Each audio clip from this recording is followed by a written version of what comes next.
ಕೆಲವೊಂದು ನ್ಯೂನತೆಗಳು ಇತ್ತು, ಡಾಕ್ಯುಮೆಂಟ್ಸು ಮಿಸ್ಸಿಂಗ್ ಇತ್ತು ಮತ್ತು ತಪ್ಪಾಗಿ ಮಂಜೂರಾಗಿರೋದು, ಅದೆಲ್ಲನೂ ಕೂಡ AC ಅವರು ಕ್ಯಾನ್ಸಲ್ ಮಾಡಿ ಶಿವಮೊಗ್ಗ ಕೇಸ್ ತಗೊಂಡು ಸೆಕ್ಷನ್ 108K ಕೆಳಗಡೆ ತಗೊಂಡು ಕ್ಯಾನ್ಸಲ್ ಮಾಡಿ ಸರ್ಕಾರ ವಶಕ್ಕೆ ಆ ಲ್ಯಾಂಡನ್ನು ತಗೊಂಡಿದ್ದಾರೆ.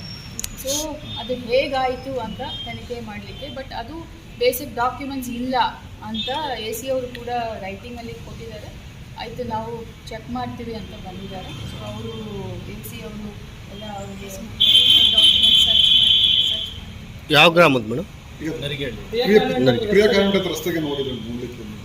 ಅಲ್ಲಿ ನಮಗೆ ತುಮಕೂರಿಗೆ ಇಬ್ಬರು ಬಂದು ಕಂಪ್ಲೇಂಟ್ ಮಾಡಿದರು, ಹುಡುಗರಿಗೆ ತೊಂದರೆ ಆಗ್ತಾ ಇದೆ, ಅಲ್ಲಿ ಇಷ್ಟೊಂದು ಹುಡುಗರು ಪಾಠ ಮಾಡ್ತಿದ್ದಾರೆ ಅಂತ ಎಲ್ಲ ಕಂಪ್ಲೇಂಟ್ ಬಂತು.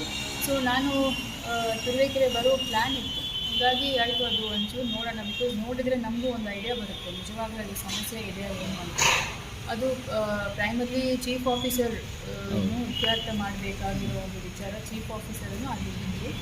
ಸೊ ನಾವು ಹೇಳಿರೋದು ಬೈ ಆ್ಯಂಡ್ ಲಾರ್ಜ್ ಮಕ್ಕಳಿಗೆ ತೊಂದರೆ ಆಗದಂಗೆ ನೋಡ್ಕೊಳ್ಳಿ ಅಂತ ನಾನು ಹೇಳಿದ್ದೀನಿ. From their safety point of view also chief ಆಫೀಸರ್ಗೆ ಮತ್ತು ತಹಸೀಲ್ದಾರ್ಗೆ ನಾನು ಡಿಸ್ಟ್ರಕ್ಟ್ ಮಾಡಿದ್ದೀನಿ. ರೆಕಾರ್ಡ್ಸ್ ಎಲ್ಲ ನೋಡಿಕೊಂಡು ಯಾವುದು ಆ್ಯಸ್ ಪರ್ ರೂಲ್ಸ್ ಇದೆ ಅದು ಮಾಡ್ತಾರೆ, ಬಟ್ ಪಬ್ಲಿಕ್ಕಿಗೆ ತೊಂದರೆ ಆಗಬಾರ್ದು ಅಂತ ನಾನು ಹೇಳಿದ್ದೀನಿ. ಸುಮಾರು 2 ವರ್ಷದಿಂದ ಖಾಲಿ ಆಗಿದೆ, ಬಟ್ ಕೆಲವೊಂದು ಬೇಕಾಗಿರೋಂಥ ಡಾಕ್ಟರ್ಸ್ ಇಲ್ಲ. ಅದ್ರ ಬಗ್ಗೆ ಸಾಕಷ್ಟು ಡಾಕ್ಟರ್ಸ್ ಇರಲಿಲ್ಲ. ಕಳೆದ ಬಾರಿ ಕೂಡ ತಾವು ಬಂದಿರಿ ಮೇಡಮ್, ಹಾಸ್ಪಿಟ್ಲಿಗೆ ಭೇಟಿ ಮಾಡಿದ್ರಿ. ಈಗ ನಮಗೆ DHO ಕೊಟ್ಟಿರೋ ಮಾಹಿತಿ ಪ್ರಕಾರ ಕೌನ್ಸಿಲಿಂಗ್ ಮುಖಾಂತರ ಸ್ಪೆಷಲಿಸ್ಟ್ ಎಲ್ಲ ಕಡೆಯೂ ತುಂಬಿದ್ದೀವಿ ಅಂತ ಅವ್ರು ಹೇಳಿದ್ದಾರೆ. ಇದಕ್ಕೆ ಅವ್ರು ಏನು ಹೇಳಿದ್ರೆ ನಾನು ಚೆಕ್ ಮಾಡಿದ್ದೀನಿ. ಸೊ ಸ್ಟೇಟ್ ಲೆವೆಲಲ್ಲಿ ಕೂಡ ಸುಮಾರು ಸುಧಾರಣೆಗಳು ಈ ಒಂದು ಹೆಲ್ತ್ ಆ್ಯಂಡ್ ಫ್ಯಾಮಿಲಿ ವೆಲ್ಫೇರ್ ಡಿಪಾರ್ಟ್ಮೆಂಟಲ್ಲಿ ಆಗಿದೆ. ಈಗ ಕೌನ್ಸಿಲಿಂಗ್ ಮುಖಾಂತರ ಡಾಕ್ಟರ್ಸು ಸ್ಯಾಚುರೇಟ್ ಮಾಡಿದ್ರು ಅಂತ ಹೇಳಿದ್ದಾರೆ. ಬಟ್ ನನಗೆ ಇರೋ ಮಾಹಿತಿ ಪ್ರಕಾರ ಹಿಂದೆ ನಾನು ಬಂದಿದ್ದಕ್ಕೂ ಈಗೂ ವ್ಯತ್ಯಾಸ ಇದೆ, ಸ್ವಲ್ಪ ಇಂಪ್ರೂವ್ಮೆಂಟ್ ಇದೆ. ಇನ್ನೂ ಒಂದಷ್ಟು ಸ್ಪೆಷಲಿಸ್ಟ್ ಏನು ಖಾಲಿ ಇದೆ ಅಂತ ತಾವು ಹೇಳ್ತಿದ್ದೀರಾ, ನಾನು ಇಮಿಡಿಯೇಟ್ DHOಗೆ ಮಾತಾಡಿ ಅದು ಏನು ಮಾಡಬೇಕು ನಾವು ಮಾಡ್ತೀವಿ. ಈ ಹಿಂದೆ ಗೃಹ ಸಚಿವರು ಬಂದಾಗ ಒಬ್ಬ ವೈದ್ಯರನ್ನ ಅಮಾನತು ಮಾಡಬೇಕು ಅಂತ ಹೇಳಿದ್ರು, DHO ಮುಂದೆ ಒಪ್ಕೊಂಡ್ಬಿಟ್ಟಿದ್ರು. 2 ತಿಂಗಳು ಆಗೋಯ್ತು ನಾವು ವಿಸಿಟ್ ಕೊಟ್ಟು ಆಗೋದು, ಒಂದೇ ಒಂದು ಅಲ್ಲಾಡುತ್ತೆ. ಏನು ಸಮಾಚಾರ? ತಮ್ಮೆದುರಿಗೆ ಹೇಳಿದರು, ವಾರ್ನ್ ಮಾಡಿದರು, DHO ವಾರದೊಳಗೆ ಅವ್ರು ಸಸ್ಪೆಂಡ್ ಮಾಡ್ತೀವಿ ಅಂತಂದ್ರು. ಬಟ್ ಸಸ್ಪೆಂಡ್ ಮಾಡಿದ್ರೆ ಬೇರೆಯವ್ರು ಯಾರು ಬರೋಲ್ಲ ಅಂತ ಅದೊಂದು ಆಗಿರೋ ಸಮಸ್ಯೆ. ಅದಕ್ಕೋಸ್ಕರ ನಾವು ಫೋರ್ಸ್ ಮಾಡ್ತಾ ಇಲ್ಲ. ಏನು ಮೇಡಮ್ ಈ ವ್ಯವಸ್ಥೆ? ನನಗೆ ಮಾಹಿತಿ ಇಲ್ಲ, ನಾನು ಚೆಕ್ ಮಾಡ್ತೀನಿ. ಮೇಡಮ್, ಪ್ರತಿ ತಿಂಗಳು ತಾಲೂಕು ಆಫೀಸ್ಗೆ DC ಅವರು ವಿಸಿಟ್ ಇತ್ತು, ಇತ್ತೀಚೆಗೆ DC ಅವರು ಮೇಡಮ್ ಬರ್ತಾ ಇಲ್ಲ. ನೀವು ಏನು ಮೇಡಮ್, ಸಾರ್ವಜನಿಕರು ಸಂಪರ್ಕ ಜಾಸ್ತಿ. ಈಗ ಯಾವ್ದಾರ ರೈತರು ಇದು ನಿಮ್ಮನ್ನು ತುಮಕೂರಿಗೆ ಬಂದು ಭೇಟಿ ಮಾಡೋಕ್ಕಾಗಲ್ಲ, ಹಂಗಾಗಿ ನಿಮ್ಮದು ವಿಸಿಟ್ ಯಾವಾಗಿರುತ್ತೆ ಮೇಡಮ್? ಇಲ್ಲ, ನಾವು ರೆಗ್ಯುಲರ್ ಆಗಿ ವಿಸಿಟ್ ಮಾಡ್ತೀವಿ. ಇನ್ಫ್ಯಾಕ್ಟ್ 1.5 ಮಂತ್ಸ್ ಹಿಂದೆ ನಾವು ಡಿಸ್ಟ್ರಿಕ್ಟ್ ಮಿನಿಸ್ಟರ್ ಜೊತೆ MLAs ಜೊತೆ ಎಲ್ಲ ಪ್ರೋಗ್ರಾಮ್ ಮಾಡಿದ್ದೀವಿ. ನಾವು ಪ್ಲ್ಯಾನ್ ಮಾಡಿಕೊಂಡು ಹಿಂದೆ ಜಿಲ್ಲಾಧಿಕಾರಿ ನಡಿಗೆ ಹಳ್ಳಿ ಕಡೆಗೆ ಅಂತ ಒಂದು ಕಾರ್ಯಕ್ರಮ ಇತ್ತು ಮೇಡಮ್, ಅದು ಯಾಕೋ ಸ್ಟಾಪ್ ಆಗಿದೆ, ನಮ್ಮ ತಾಲೂಕಲ್ಲಿ ನಡೀತಾ ಇಲ್ಲ. ಮುಂದೆ ಬರ್ತೀವಿ, ರೆಗ್ಯುಲರ್ ಆಗಿ ಬರ್ತೀವಿ. Okay ma'am, thank you. ನಮಗೆ ಅದು ಪಾಣಿ ನಾವು ನಾಲ್ಕು ಯಾವ ವರ್ಷ ಆಯ್ತಮ್ಮ? ಅದು ಇಲ್ಲಿ ಇದು ಸಿಗ್ತಿಲ್ಲ ನಮಗೆ. ನಿಮ್ಮ ಹತ್ರ ಇಲ್ವಾ? ಅದೇ ಇರ್ತೈತೆ ಡಾಕ್ಯುಮೆಂಟ್, ಅದು ಜೆರಾಕ್ಸ್ ಅದನ್ನ ಮಾಡೋಕ್ಕಾಗಲ್ಲ. ಚೆಕ್ ಮಾಡ್ತೀನಿ. ತಾವು ಬಂದಿದ್ರಲ್ಲ ಅವರು ಚೀಫ್ ಆಫೀಸರ್ ಶ್ರೀನಾಥ್ ಬಂದಿಲ್ಲ.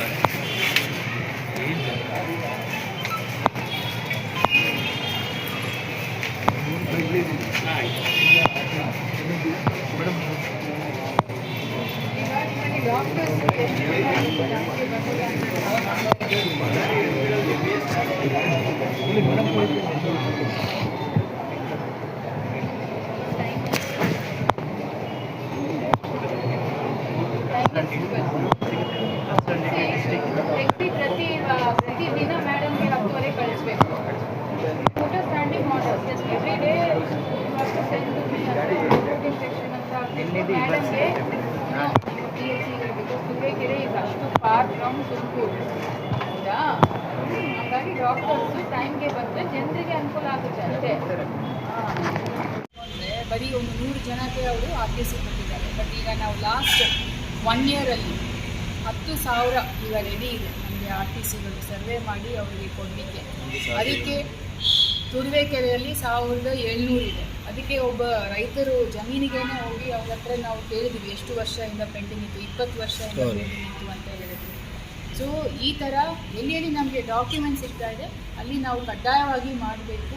ಎಲ್ಲ VAO RAಗಳಿಗೆ ಇನ್ಸ್ಟ್ರಕ್ಷನ್ಸ್ ಕೊಟ್ಟಿದ್ದೀವಿ. ಯಾವ ರೀಸನ್ಗೋಸ್ಕರ ಕೂಡ ಟೋಟಲ್ ಎಷ್ಟು ಬಾಕಿ ಇದೆ ಮೇಡಮ್ ಇನ್ನು ಡಾಕ್ಯುಮೆಂಟ್ಸ್ ಇರುವುದನ್ನು ದರ್ಖಾಸ್ತು ಪೆಂಡಿಂಗ್ ಇಟ್ಕೋಬಾರ್ದು ಅಂತ ಹೇಳಿದ್ವಿ. ನಾವು ಕೂಡ ಆಲ್ಮೋಸ್ಟ್ ಎವ್ರಿ ಡೇ ರೆವ್ಯೂ ಮಾಡ್ತಾ ಇದ್ದೀವಿ ಮತ್ತು AC ತಹಸೀಲ್ದಾರ್ಸ್ಗೆ ಅಲ್ಲಿ ತುಮಕೂರಲ್ಲಿ ರೆವ್ಯೂ ಮಾಡ್ತಾ ಇದ್ದೀವಿ. ಬಟ್ ಈ ಸ್ಥಳದಲ್ಲಿ ಏನೇನು ಇನ್ನೂ ಸ್ವಲ್ಪ ನಾವು ವಿಸಿಟ್ ಮಾಡಿದರೆ ಒಂದು ಖುಷ್ ಜಾಸ್ತಿ ಇರುತ್ತದೆ ಅನ್ನೋ ಒಂದು ನಿಟ್ಟಿನಲ್ಲಿ ನಾನು ಇವತ್ತು ಬಂದಿದ್ದೀನಿ. ನಿನ್ನೆನೂ ನಾನು ಗುಬ್ಬಿಗೆ ಹೋಗಿದ್ದೆ. ಸೊ ಒಟ್ಟಾರೆಯಾಗಿ ನಮ್ಮದು ಕಂದಾಯ ಇಲಾಖೆದು ಎಲ್ಲ ACಗಳು ತಹಸೀಲ್ದಾರ್ದು ಗುರಿ ಏನಂತ ಹೇಳಿದರೆ ಒಂದು 20,000 ಹಕ್ಕುಪತ್ರಗಳು ಕಂದಾಯ ಗ್ರಾಮದಲ್ಲಿ ಮತ್ತು 10,000 RTCಗಳು ದರ್ಖಾಸ್ ಕೋಡಿಯಲ್ಲಿ ಸುಮಾರು ಒಂದು 30,000 ರೈತರಿಗೆ ಅನುಕೂಲ ಆಗುವ ರೀತಿಯಲ್ಲಿ ಒಂದು ದೊಡ್ಡ ಮಟ್ಟದಲ್ಲಿ ಒಂದು ಕಾರ್ಯಕ್ರಮ ಮಾಡಬೇಕು ಅನ್ನೋದೇ ನಾವು ಗುರಿ ಇಟ್ಕೊಂಡು ನಾವು ಕೆಲಸ ಮಾಡ್ತಾ ಇದ್ದೀವಿ. ಎಲ್ಲರೂ ಕೂಡ ಅವರವ್ರಿಗೆ ಎಫರ್ಟ್ಸ್ ಹಾಕ್ತಿದ್ದಾರೆ. ಇದಿಲ್ಲದೆ ಎಲ್ಲ ನಮ್ಮ VAOಗಳು ಪೌತಿ ಖಾತೆ ಆಂದೋಲನ ಅಂತ ಅದರಲ್ಲಿ ಕೂಡ ಇಡೀ ರಾಜ್ಯದಲ್ಲಿ ತುಮಕೂರು 2ನೇ ಸ್ಥಾನದಲ್ಲಿ ಇದೆ. ಈಗ ಮೊನ್ನೆ ನಮ್ಮ ರೆವಿನ್ಯೂ ಮಿನಿಸ್ಟರ್ ಮೀಟಿಂಗ್ನಲ್ಲಿ ಕೂಡ ಅಪ್ರಿಷಿಯೇಟ್ ಮಾಡಿದ್ರು.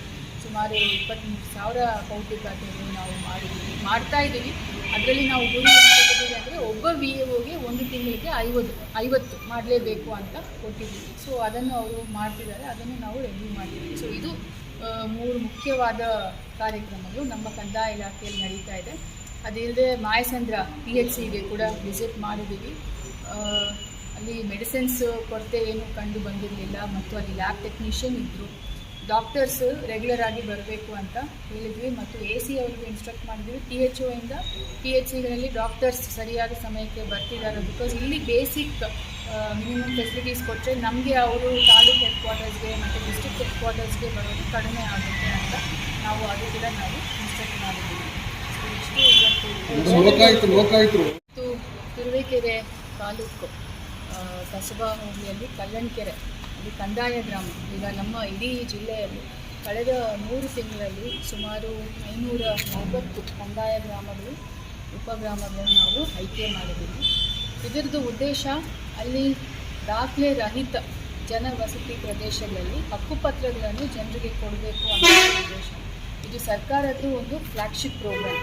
ಇಡೀ ರಾಜ್ಯದಲ್ಲಿ ನಮ್ಮ ತುಮಕೂರು ಜಿಲ್ಲೆಯಲ್ಲಿ ಈ ಹಿಂದೆ 2018ರಲ್ಲಿ ಒಂದು 500 ಕಂದಾಯ ಗ್ರಾಮಗಳು ಪ್ರಾಥಮಿಕ ಅಧಿಸೂಚನೆ ಆಗಿದೆ. ಅದರಲ್ಲಿ ಒಂದು 7,000 ಫ್ಯಾಮಿಲೀಸ್ಗೆ ನಾವು ಹಕ್ಕುಪತ್ರ ಕೊಟ್ಟಿದ್ದೀವಿ ಮತ್ತು ಇತ್ತೀಚೆಗೆ ಒಂದು ಮಿಷನ್ ಮೋಡಲ್ಲಿ ಕಳೆದ 3 ತಿಂಗಳಲ್ಲಿ ಇನ್ನೂ ಒಂದು 500 ಕಂದಾಯ ಗ್ರಾಮಗಳನ್ನು ನಾವು ಆಯ್ಕೆ ಮಾಡಿ ಅದರಲ್ಲಿ ಸುಮಾರು 18,000 ಫ್ಯಾಮಿಲೀಸ್ಗೆ ಹಕ್ಕುಪತ್ರ ಕೊಡುವ ಒಂದು ಪ್ರಕ್ರಿಯೆಯನ್ನು ನಾವು ಮಾಡ್ತಾ ಇದ್ದೀವಿ. ಇನ್ನೂ 1 ತಿಂಗಳ ಒಳಗಾಗಿ ಇದು ಈಗಾಗಲೇ ಪ್ರಾಥಮಿಕ ಅಧಿಸೂಚನೆಗೆ ನಾವು ಸರ್ಕಾರಕ್ಕೆ ಕಳಿಸಿದ್ದೀವಿ. ಸರ್ವೆ ಮಾಡಿದ್ದೀವಿ, ಅಲ್ಲಿ ಎಷ್ಟು ಫ್ಯಾಮಿಲೀಸ್ ವಾಸ ಇದ್ದಾರೆ ಅಂತ ಡಾಕ್ಯುಮೆಂಟ್ಸ್ ತಗೊಂಡು ಎಲ್ಲನೂ ನಾವು ಕಳಿಸಿದ್ದೀವಿ ಸರ್ಕಾರಕ್ಕೆ. ಈಗ ಹಕ್ಕುಪತ್ರ ಕೊಡಲಿಕ್ಕೆ ಅಳತೆ ಮಾಡಿ ಎಲ್ಲ ಡೀಟೇಲ್ಸನ್ನು ನಾವು ಸಾಫ್ಟ್ವೇರಲ್ಲಿ ಎಂಟ್ರಿ ಮಾಡಲಿಕ್ಕೆ ನಾವು VAOಸ್ಗೆ ಮತ್ತು ಸಂಬಂಧಪಟ್ಟ ತಹಸೀಲ್ದಾರ್ ACಗಳಿಗೆ ಹೇಳಿದ್ದೀವಿ. ಈ 1 ವಾರ ಒಳಗಾಗಿ ಈ 18,000 ಹಕ್ಕುಪತ್ರ ಕೂಡ ನಾವು ಸಂಬಂಧಪಟ್ಟ ತಹಸೀಲ್ದಾರ್ ಲಾಗಿನ್ಗೆ ತರಬೇಕು ಅಂತ ಹೇಳಿದ್ದೀವಿ. ಲಾಜಿಕಲಿ ಇದನ್ನು ಒಂದು 18,000 ಹಕ್ಕುಪತ್ರವನ್ನು ಇನ್ನೂ ಒಂದು ತಿಂಗಳ ಒಳಗಾಗಿ ನಾವು ಕೊಡ್ತೀವಿ. ಈಗ ನಮ್ಮ ಜಿಲ್ಲಾ ಹಂತದಲ್ಲಿ ಏನೇನು ಆಗಬೇಕೋ ಪ್ರಾಥಮಿಕ ಅಧಿಸೂಚನೆಗೆ ಅದು ಸರ್ಕಾರ ಕಳಿಸಿದ್ದೀವಿ ಮತ್ತು ಅಬ್ಜೆಕ್ಷನ್ ಪೀರಿಯಡ್ ಇದೆ. ಫೈನಲ್ ನೋಟಿಫಿಕೇಷನ್ ಆದ ತಕ್ಷಣ ನಾವು ಹಕ್ಕುಪತ್ರವನ್ನು ನಾವು ಅಪ್ರೂವ್ ಮಾಡಿ ಮತ್ತು ರಿಜಿಸ್ಟ್ರೇಷನ್ ಮಾಡಿ ಮತ್ತು ಈಸ್ವತ್ತು ಕೂಡ. ಸೊ ಇದು ಒಂದು complete end to end process. ಇದು ಏನು ಒಂದು ಜನರದ್ದು ಒಂದು 20-30 ವರ್ಷ ಆಲ್ಮೋಸ್ಟ್ 2 ಜನರೇಷನ್ಸ್ದು ಬೇಡಿಕೆ ಏನಿತ್ತು ಅದು ಒಂದು ಭಾಗ. ಇನ್ನೊಂದು ಏನಂತ ಹೇಳಿದರೆ ನಾವು ಅಫಿಷಿಯಲಿ ಅದು ಒಂದು ಕಂದಾಯ ಗ್ರಾಮ ಅಂತ ಐಡೆಂಟಿಫೈ ಮಾಡಿದರೆ ಮುಂದಿನ ದಿನಗಳಲ್ಲಿ ಅವರಿಗೆ ಇನ್ಫ್ರಾಸ್ಟ್ರಕ್ಚರ್ ಫೆಸಿಲಿಟೀಸ್, ಅದು ರೋಡ್ ಇರ್ಬೋದು, ಚರಂಡಿ ಇರ್ಬೋದು ಮತ್ತು ಅಲ್ಲಿ ನೀರಿನ ಸಂಪರ್ಕ ಇರ್ಬೋದು, ಅದೆಲ್ಲ ಅವರಿಗೆ ಅಫಿಷಿಯಲಿ ಸಿಗುತ್ತೆ ಮತ್ತು ಪ್ಲ್ಯಾನಿಂಗಲ್ಲಿ they will also become a part of it. So ಇದೆಲ್ಲನೂ ನಾವು ಮನಗಂಡು ಇದನ್ನು ಮಾಡಬೇಕು ಅಂತ ನಮ್ಮ ಜಿಲ್ಲಾ ಉಸ್ತುವಾರಿ ಸಚಿವರು ಹೇಳ್ತಾ ಇದ್ರು. 1993ಯಲ್ಲಿ ಇದನ್ನು ನಾವು ಘೋಷಣೆ ಮಾಡಿದ್ವಿ. ಇದನ್ನು ಒಂದು ನಮ್ಮ ತಾಲೂಕಲ್ಲಿ ಎಷ್ಟಾಗಿದೆ ಮೇಡಮ್ ಕಂದಾಯ ಗ್ರಾಮ? ಈಗ ಈ ಒಂದು ತಾಲೂಕಲ್ಲಿ ಹೊಸದಾಗಿ 50 ಆಗಿದೆ. ಇಡೀ ಜಿಲ್ಲೆಯಲ್ಲಿ Turuvekere stands second highest after ಗುಬ್ಬಿ.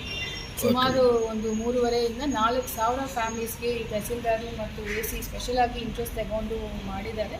ಸೊ ಇದನ್ನು ಒಂದು ಲಾಜಿಕಲ್ ಕನ್ಕ್ಲೂಷನ್ಗೆ ತರಬೇಕು ಅಂತ ಕೂಡ ನಾವು ಇವತ್ತು ಸೂಚನೆ ಕೊಟ್ಟಿದ್ದೀವಿ ಮತ್ತು ನಾವು ಎಲ್ಲ VAOs ಕೂಡ ರಿವ್ಯೂ ಮೀಟಿಂಗ್ ಕರೆದಿದ್ದೀವಿ. ಅವ್ರಿಗೂ ಇದನ್ನು ನಾವು ಹೇಳ್ತೀವಿ. ಇದು ಇಲ್ಲದೆ ಮೇಡಮ್ ಗೊಲ್ರಟ್ಟಿಗಳು ಕಂದಾಯ ಗ್ರಾಮಗಳು ಆದವು ಸರ್ ಮೇಡಮ್, ಗೊಲ್ರಟ್ಟಿಗಳಲ್ಲೇ ಕಂದಾಯ ಗ್ರಾಮ. ಅದನ್ನೇ ಈಗ ಹತ್ತಿಗಳದು ತಾಂಡಗಳದು ಅದನ್ನೇ ನಾವು ಹೆಚ್ಚಾಗಿ ನಾವು ಕಾನ್ಸಂಟ್ರೇಟ್ ಮಾಡಬೇಕು. ಈಗ 2 months ಹಿಂದೆ ಕೂಡ ನಮ್ಮ ಡಿಸ್ಟ್ರಿಕ್ಟ್ ಮಿನಿಸ್ಟರು ಮತ್ತು ನಮ್ಮ MLA ಸರ್ ಕೂಡ ಬಂದು ಎಲ್ಲ ವಿಸಿಟ್ ಮಾಡ್ಕೊಂಡು ಬಂದಿದ್ರು. ತುರುವೇಕೆರೆಯಲ್ಲಿ ಸುಮಾರು 3 ಕಡೆ ವಿಸಿಟ್ ಮಾಡಿದ್ರು, ಕಂದಾಯ ಗ್ರಾಮದದ್ದು ಮತ್ತು ದರ್ಖಾಸ್ ಕೋಡಿದು. ಹಾಗೆಯೇ ದರ್ಖಾಸ್ ಕೋಡಿಯಲ್ಲಿ ಈಗ ಬಗರ್ ಹುಕುಮಲ್ಲಿ ಯಾರ್ಯಾರಿಗೆಲ್ಲ 20 ವರ್ಷ ಹಿಂದೆ ಮಂಜೂರಾಗಿದೆ ಅವರಿಗೆ ಒಂದೇ ಪಾನಿಯಲ್ಲಿ ಸರ್ಕಾರಿನೂ ಬರುತ್ತೆ ಮತ್ತು ಅವ್ರ ಹೆಸರುಗಳು ಬರ್ತಾ ಇತ್ತು. ಹಂಗಾಗಿ ಅವ್ರಿಗೆ ಅದಕ್ಕೆ ಟ್ರಾನ್ಸಾಕ್ಷನ್ ಮಾಡೋಕ್ಕೆ ಹಕ್ಕು ಇಶ್ಯೂಸ್ ಇತ್ತು. ಅದನ್ನು ಒಂದು ಸೆಪ್ರೇಟ್ ಸರ್ವೆ ಮಾಡಿಸಿ ಸೆಪ್ರೇಟ್ ನಂಬರ್ ಕೊಡುವ ಒಂದು ನಿಟ್ಟಿನಲ್ಲಿ ದರ್ಖಾಸ್ ಕೋಡಿ ಆಂದೋಲನ ಈ ಜಿಲ್ಲೆಯಲ್ಲಿ ಈಗ